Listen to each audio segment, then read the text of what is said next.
Nessa série Espiritualidade Artesanal, a nossa tese básica é que a forma que Deus trabalha em nossas vidas não é como nós estamos acostumados com nossa cultura. A nossa cultura pós-moderna, industrializada, comercial, instantânea, fast food, micro-ondas e companhia. Porque nós estamos acostumados com coisas automáticas acontecerem em nossas vidas de uma forma quase mágica. Você lembra como você fazia pipoca, sopa e outras coisas no forno? No fogão, bolo no fogão. Hoje tem bolo dentro de uma canequinha. Você compra um pó, coloca com água dentro de uma caneca, coloca no micro-ondas, espera 30 segundos, você tira, tem um bolo.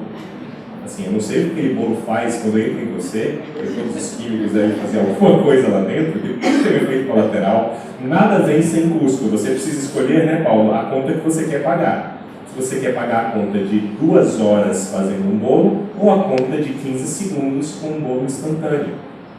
E a nossa vida se assemelha muito mais, a forma que Deus trabalha em nossas vidas se assemelha muito mais ao trabalho de um artesão com nossas vidas. E nós temos vários artesãos aqui na comunidade. E semana passada eu falei com uma dessas artesãs, uma dessas artistas aqui na comunidade. Na verdade, já há 2 semanas eu vim falar.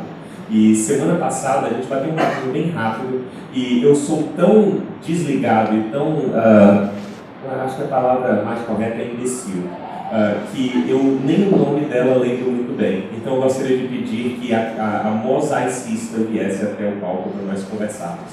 A gente vai bater um papo bem rápido. Paulo, o microfone está com você? Está com o Wilson. Wilson? Tá aí, desligado. Está desligado? Então vamos ligar. Por favor, eu preciso de seu perdão. Tá bom? Eliana. A Eliana está aqui com a gente já faz. Aqui, Eliana. Está com a gente já faz uns 4 meses? Uns 3 meses. O que é que você faz? Conta pra gente o que é que você faz. Coloca o microfone bem perto. Bom dia primeiro a todos. Eu sou professora de artes. E sou mosaicista já há muitos anos e sou formada em arte e educação, então, e sou pós-graduada em arte terapia. Você faz, então, o uso da arte para tratar a vida? Exatamente. Com mosaicos? Com mosaicos, começando pela minha, né? Como é que é isso? Como é que é essa associação de mosaicos? Primeiro, porque muita gente acha que não sabe o que é mosaico. Mas o que é mosaico e como você trabalha o mosaico nas vidas? Mosaico, o significado da palavra é a arte das luzes. E outro significado de tradução também é paciente como as musas. Então é principalmente uma arte de paciência. É você juntar caquinhos, seja de pedra, seja de conchas, seja de cerâmica, qualquer material que você possa juntar pedaços e dar sentido para aquela junção. É diferente de você quebrar caquinhos como cerâmicas que os pedreiros às vezes fazem, sem fazer uma forma, sem ter uma intenção. Aleatoriamente jogados. O mosaicista, então, ele tem intenção do que ele está fazendo. Exatamente. Por mais abstrato que seja a arte dele, ela tem intenção, juntando aquelas cores, juntando aquelas formas. E como que você trabalha isso na vida das pessoas? Bom, na verdade é uma metáfora que a gente trabalha, né? Desde que eu me apaixonei por essa arte, eu comecei a fazê-la, eu passei então a dar aula sobre isso, eu percebi que a gente podia, em cada etapa do processo existia um significado oculto, né, que eu só vim descobrir muito tempo depois quando eu fui estudar. Mas o momento da quebra é o momento que você pode trazer aquilo para você mesmo. Explica para mim o momento da quebra, desculpe, como assim o momento da quebra? Quebrar os cacos, transformar as peças inteiras em cacos. Então, fazendo o mosaico, você é convidado a quebrar as peças inteiras. Isso. A primeira etapa é você quebrar as peças. Na verdade, a gente parte de um desenho. Primeiro o desenho, né? Depois a escolha das cores que a gente vai quebrar. E nesse processo, no início, a gente coloca os aprendizes para quebrar realmente com martelo, né? Que é uma etapa muito legal, porque a gente usa aquilo ali também para pensar naquelas coisas que nos desagradam, para a gente quebrar aquelas coisas, ó, pensar naquelas pessoas, da sogra, da vizinha.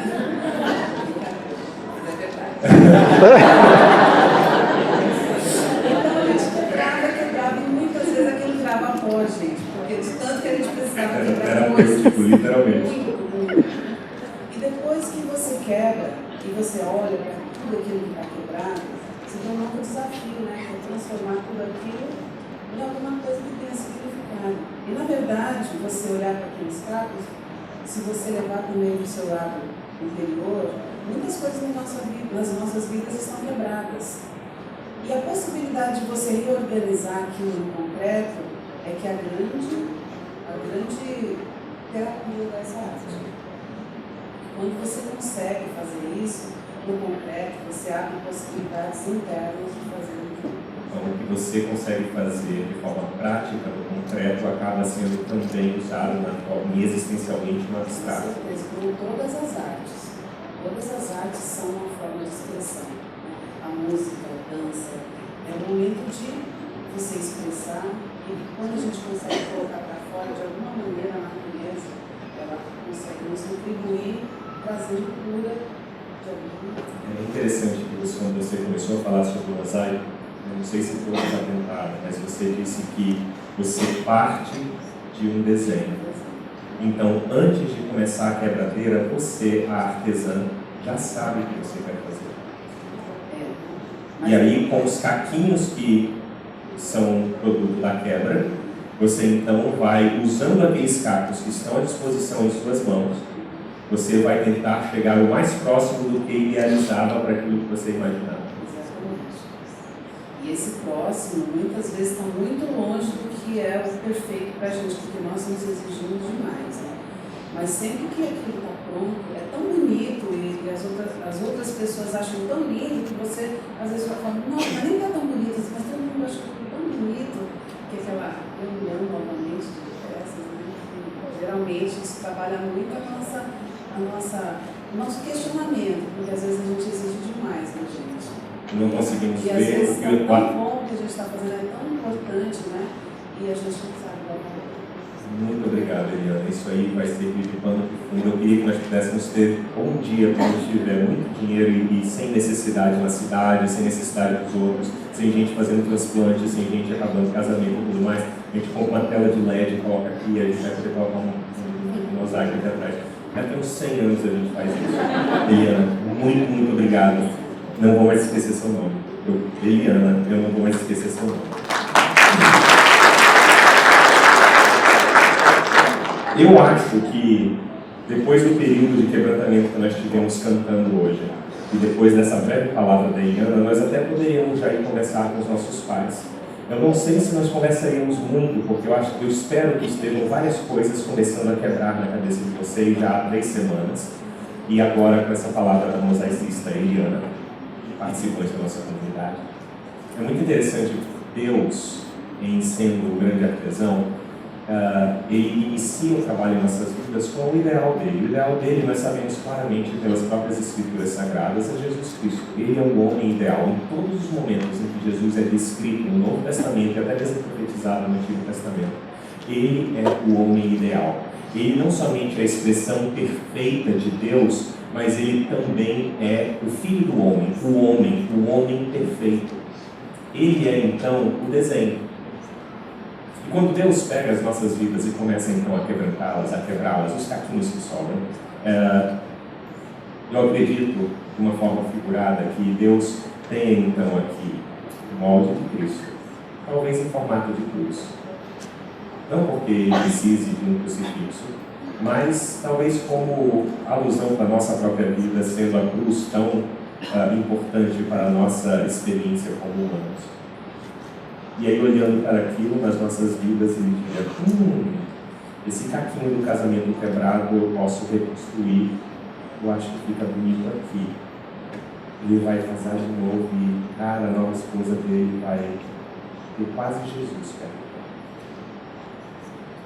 Aí, um outro mosaico, uma outra mesa, misericórdia do que estava quebrando as peças, ou daquele que pegou as peças já quebradas por escolhas erradas do próprio cara, pega também um outro casamento quase quebrado e diz, não, mas tá por isso, tá bem. A gente pode juntar essas duas peças e vai ficar perfeito, tá bem aqui.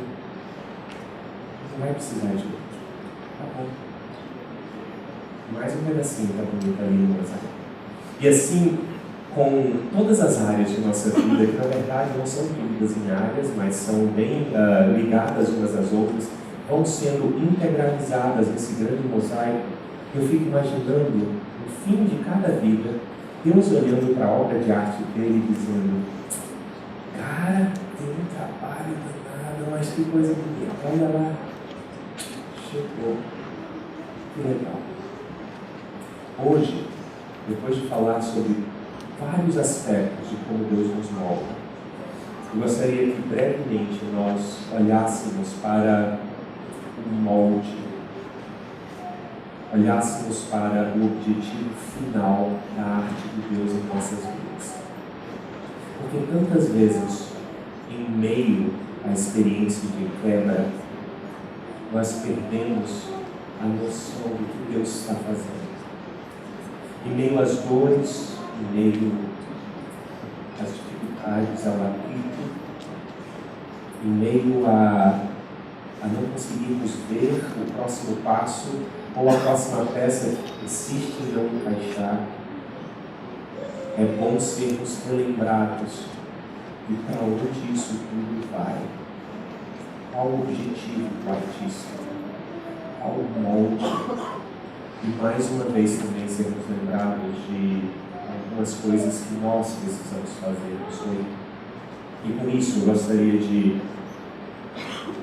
usar o texto bíblico da pena de Paulo, da caneta de Paulo, de Filipenses 4, Filipenses 3, desculpa. Então, se você tem uma Bíblia na sua mão, pode ser o seu tablet, o seu celular. Se parece interessante, pode acessar o Facebook, se você tem uma conexão. Mas eu gostaria de inspirar você a abrir sua Bíblia. Se você tem a Bíblia em livro também, abra lá, um texto muito importante, para que você talvez até marque o edite durante a semana. Filipenses 3, a partir do final do verso 4. Olha o que Paulo fala a respeito da vida dele. Eu lerei o texto todo e depois nós conversaremos. Filipenses 3, 4. Paulo diz assim, escrevendo à igreja que se encontrava na cidade de Filipe: se alguém pensa que tem razões para confiar na carne em si mesmo, eu ainda mais, Paulo diz. Eu fui circuncidado no 8º dia de vida, era um costume judeu.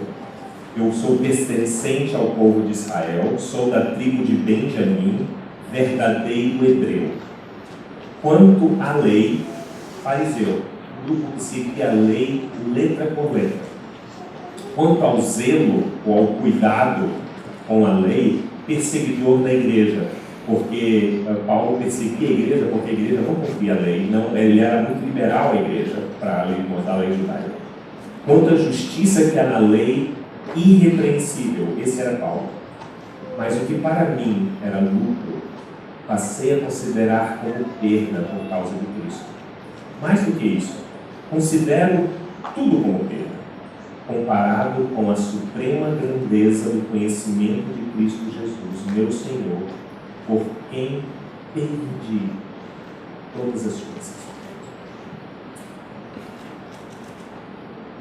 Eu as considero como esterco para poder ganhar Cristo e ser encontrado nele, não tendo a minha própria justiça que procede da lei, mas que vem mediante a fé em Cristo, a justiça que vem de Deus, que procede de Deus e se baseia única e exclusivamente na fé. Quero conhecer Cristo, o poder da sua ressurreição e a participação em seus sofrimentos, tornando-me como ele em sua morte, para, de alguma forma, alcançar a ressurreição entre os mortos.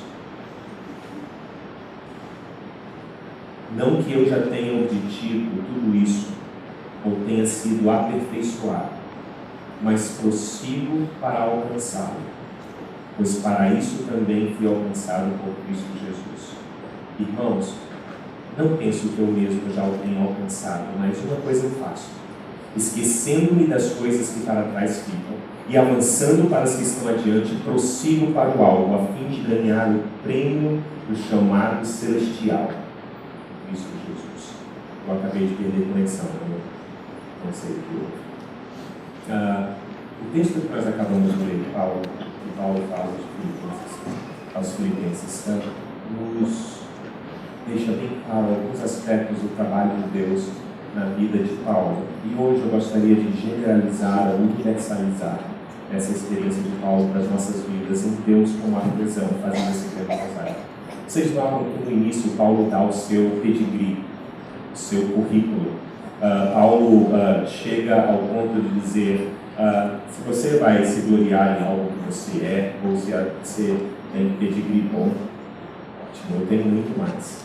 E então passa a narrar todo o pedigree dele. E como o pedigree, ou currículo de um judeu, de um hebreu, Paulo era irrepreensível. Não havia nem o que pôr, nem o que tirar. Ele seguia o que era o esperado de um bom seguidor de Deus, fiel às leis entregues ao povo de Israel de forma minuciosa. Ele não era, talvez como muitos de nós, relapso ou religioso de fim de semana. Você sabe como muitas vezes nós somos em contato com o religioso, algum lugar espiritual, algum Deus. De vez em quando está apertando, ou então quando a gente está precisando de uma palavra de ânimo, de autoajuda, quando a gente está precisando de alguma coisa na nossa vida, quando assim, a gente busca Deus e vai, tenta consertar algumas coisas, mas na prática diária nós somos corruptos. Nós temos aquelas meninas no trabalho que nós brincamos um pouquinho mais do que deveríamos, mesmo que nossa esposa esteja em casa cuidando de 2 filhos. Nós estamos como mulheres, muitas vezes, no trabalho também, interagindo com pessoas de uma forma um tanto quanto dúbia e dando margem para que homens também achem que nós estamos abertas a um relacionamento, mesmo que o nosso marido esteja em casa cuidando das crianças ou no trabalho cuidando da vida dele lá. E no trabalho nós muitas vezes desviamos coisas ou não seguimos simplesmente a vontade de Deus de sermos íntegros onde quer que estejamos. Paulo não era assim. Se você quer se associar com alguém que seja quebrado, você vai precisar ir para outros lugares da Bíblia, tipo com Davi. E Davi, mesmo sendo rei, ele tem uma falha de caráter tão grande que ele precisa ser quebrantado por um profeta com o dedo apontado na cara dele, dizendo: você é o adulto. Talvez você precise ir para Pedro, porque Pedro também, pelas falhas de caráter dele, bem óbvias, afinal de contas ele falava demais, e todo mundo que fala demais diz besteira. A Bíblia diz que se você quer passar por sábio, fique calado, aprenda isso. Se só isso pregar para o povo de hoje de manhã, saia daqui caladinho, em casa então, isso vai te economizar tanto de terapia, de auxílio com o pastor, de psicólogo, de muita coisa. Fica só caladinho, escuta. Talvez você passe por sábio. Mas Pedro não tinha isso na sua vida. Pedro tinha um grave problema de falar e depois pensar. Então, certa vez, quando Jesus diz: Pedro, baixa a tua bola, porque hoje mesmo tu vais me negar. Ele: de jeito nenhum, eu nunca te negarei, nem que eu morra, eu vou até o fim. Aí Pedro olha e: caramba, eu fiz, ele sai e chora amargamente. Talvez você precise ir para esses personagens. Porque Paulo, no afã de ser reto, até matar ele estava disposto.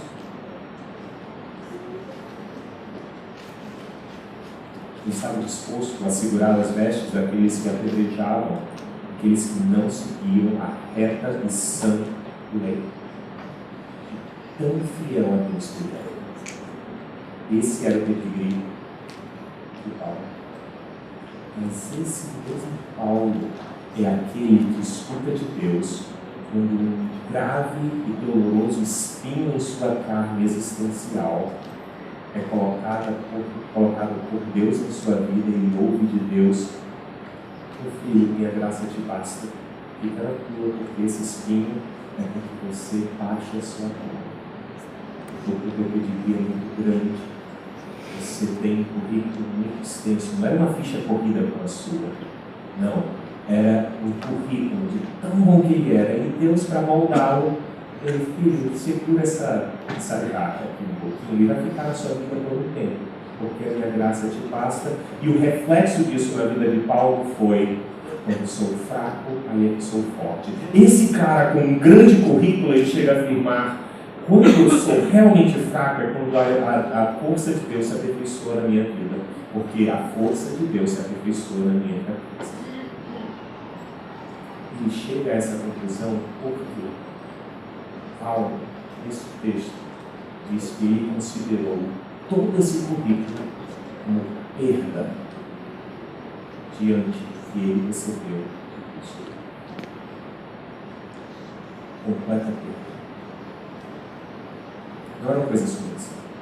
Quando Paulo chega a Cristo, ele pega tudo o que tinha em suas mãos, tudo que ele era, absolutamente tudo, até as coisas boas, e comparadas com o que Cristo faria em sua vida, com a justiça de Cristo, com a obra de Cristo, com a glória de Cristo em sua vida, comparado com tudo isso tudo que ele era, e eram coisas ótimas, lixo. Sabe o que é que eu vejo? Eu vejo Paulo nas mãos de Deus, com todo o currículo dele, aquele azulejo lindo, português, assim, Deus com um alicate e com um martelo, segurando aqui.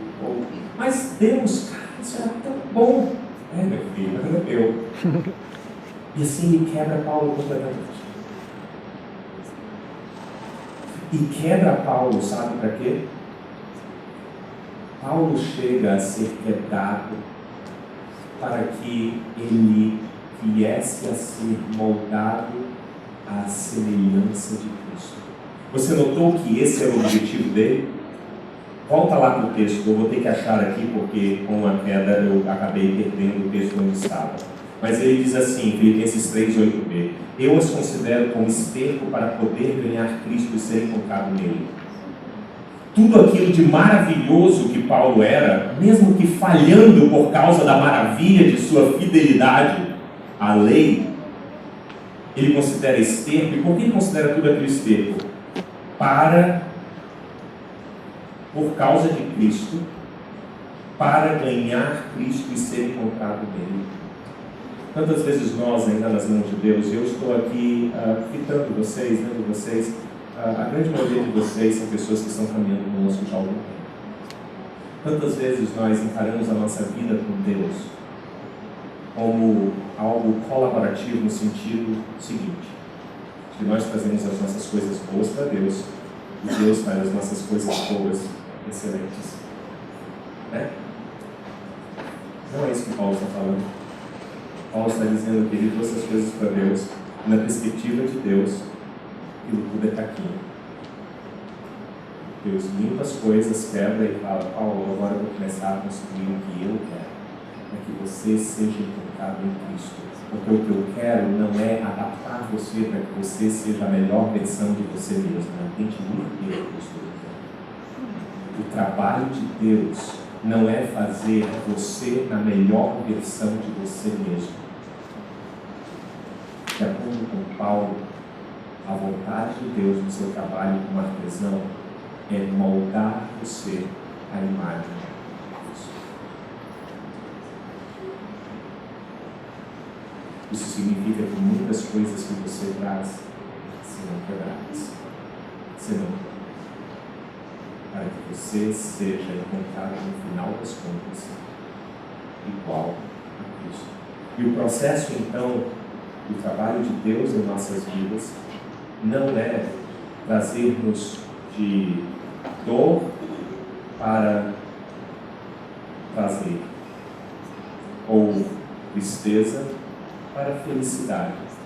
Por mais que prazer, felicidade, contentamento, riqueza de vida possa ser um resultado sim de você se encontrar completo e íntegro com Cristo. No processo de ser moldado por Deus. Porque chegamos a isso quando não mais estamos com essa carne. Quando somos transformados por Deus, no final das contas, é na glorificação. Algum dia a gente fala sobre isso. Mas o trabalho de artesão de Deus em nossas vidas tem como objetivo final que nós sejamos encontrados em Cristo. Talvez caiba aqui nós lembrarmos do que Paulo fala aos de Gálatas, assim, Gálatas 2:20. Fui crucificado com Cristo. Lembra aquilo que Paulo fala de que isso tudo é caquinho? Considera todas essas coisas fui crucificado com Cristo. Assim, já não sou eu quem vive, mas Cristo vive em mim. A vida que agora vive no corpo, vivo-a pela fé no Filho de Deus, que me amou e se entregou por mim. Não anula a graça de Deus, pois a justiça vem pela lei. Pois se a justiça vem pela lei, Cristo morreu inutilmente. Quer dizer, não é a minha justiça, não é as coisas boas que eu trago, porque se é por isso que vem, Cristo morreu inutilmente. Mas vivo não mais eu, mas Cristo vive em mim. Antes de participarmos da ceia hoje, gostaria de falar, finalizando essa série, algo muito importante para você. Você que afirma e deseja seguir a Cristo, que tem a duras penas sido quebrantado por Ele, e que de vez ou outra consegue vislumbrar parte do mosaico que Ele está montando, remontando você, seu caráter, seu corpo, sua mente, suas escolhas, remontando para que elas se assemelhem a Cristo. Existe somente um único objetivo em Deus para a sua vida. É nisso que nós dizemos que há a vontade de Deus. É nisso que nós dizemos que há um propósito, que há até mesmo uma pré-escolha. Sabe o que é? É que você seja encontrado igual a Cristo. E Deus, do dia 1 ao dia final, está no processo artesanal de trabalhar sua vida e voltá-la para isso. A pergunta é: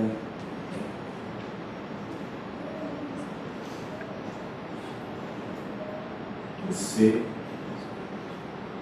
tem esse mesmo propósito em buscando a Deus? Quando você pensa nessa pergunta, uma das vezes que Jesus alimentou o povo, eu não sei que como se com vinho, mas principalmente havia pão e havia peixe. Jesus, após alimentar a multidão, e começa a falar, a multidão precisava comer o pão da vida, que era ele. Porque com aquele pão da vida, ele jamais teve fome. Eles teriam uma vida eterna. E muitos naquele dia deixam Jesus.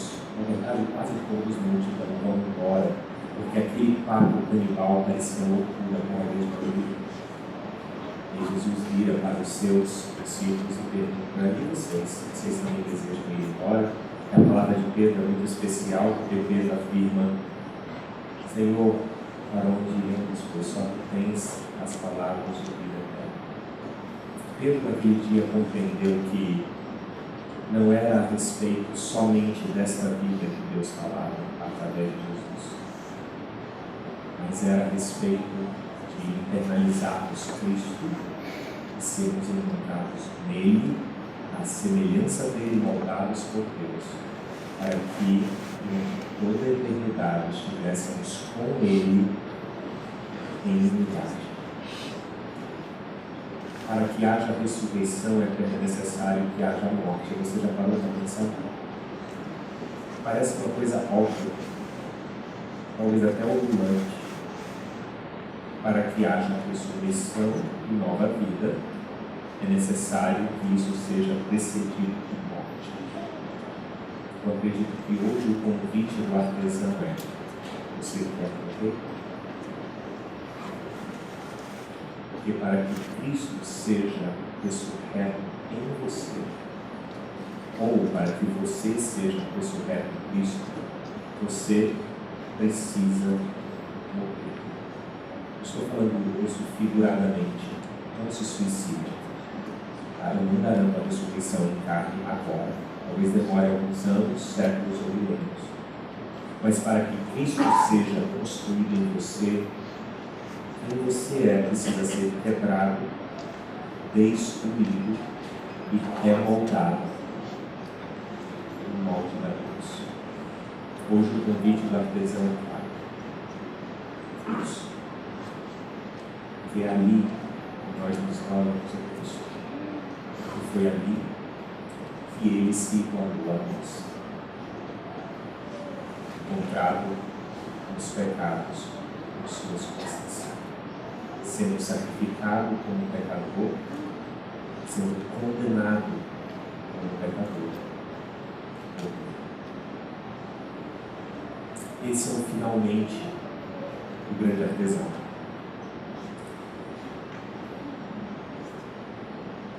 Mas lá no final de todas as coisas, quando um dia vislumbrarmos o que hoje chamamos de eternidade, céu, eu não sei absolutamente como será.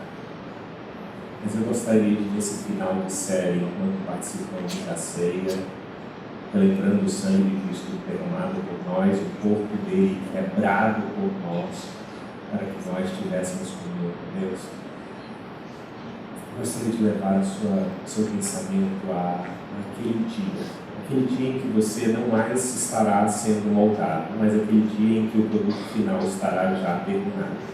Eu gostaria de perguntar a você, como será aquele dia? Você já parou para pensar nisso? Eu sei que no nosso mundo pós-moderno nós não pensamos nisso. Nós pensamos mais do que agora, como nós enchemos a barriga de alguém, como nós podemos construir a casa de alguém mais, e somos bem ativistas. Mas por um instante eu gostaria que você saísse um pouquinho do seu mundo pós-moderno ativista e pensasse em como será aquele dia em que, pela própria revelação de Deus nas Sagradas Escrituras, nós ficaremos aquele que serve de molde para nós, aquele que nós chamamos de Senhor. Em vários momentos a Bíblia faz alusão a isso. A Bíblia faz alusão a esse encontro de Criador e criatura, de molde com massa, de Deus conosco. É interessante que todas essas alusões na Bíblia são a presença de Cristo recebendo os seus. E aqui, de forma alguma, de uma forma exclusivista, estou tentando levar você a pensar, não, não estou falando é você, não é outros, não. Mas pense agora só na sua vida. Ou você e sua família, ou você e aqueles que são seus. Aqueles que você está mais próximo e você tem a oportunidade ímpar de ver o trabalho de Deus no mosaico da vida dessas pessoas. Aquele dia, o dia que finalmente estivermos diante do Senhor Jesus, eu não sei como você o chama, mas se você estiver na frente do seu Criador, como será? Depois de anos, décadas, de ser moldado por Ele, certamente haverá muito sentimento de inadequação, eu imagino. Ainda talvez com alguns resquícios de pensamento de como somos, vamos dizer, não, falta um tempinho, me dá só mais um tempo para eu melhorar um pouco mais, e talvez nos céus dele, a minha graça te basta. Talvez diante dele o sentimento de imundície e inadequação seja tão grande. E talvez hoje precisemos ouvir simplesmente: filha, eu estou trabalhando, meu filho, eu estou trabalhando. Trabalha comigo. Vem para a mesa. Senta aqui. O trabalho agora ainda não terminou, mas um dia ele será terminado. E naquele dia, a Bíblia diz: nosso Senhor novamente colocará o braço ao redor dos nossos olhos, dirá assim: o céu, entra no gozo de Deus Senhor. Em outras palavras, meu filho, agora você pode ter participação comigo. que agora você é um. Isso que Jesus orou antes de ir para a cruz. Na sua oração sacerdotal, ele fala assim ao Pai: Pai, que assim como nós somos um, eles sejam um. No final das contas, o desejo de Deus é que nós tenhamos íntima comunhão, íntimo relacionamento. Isso só é possível quando não mais nós vivemos, mas Cristo vive em nós. Essa seja a realidade dessas vidas diariamente no nosso trabalho.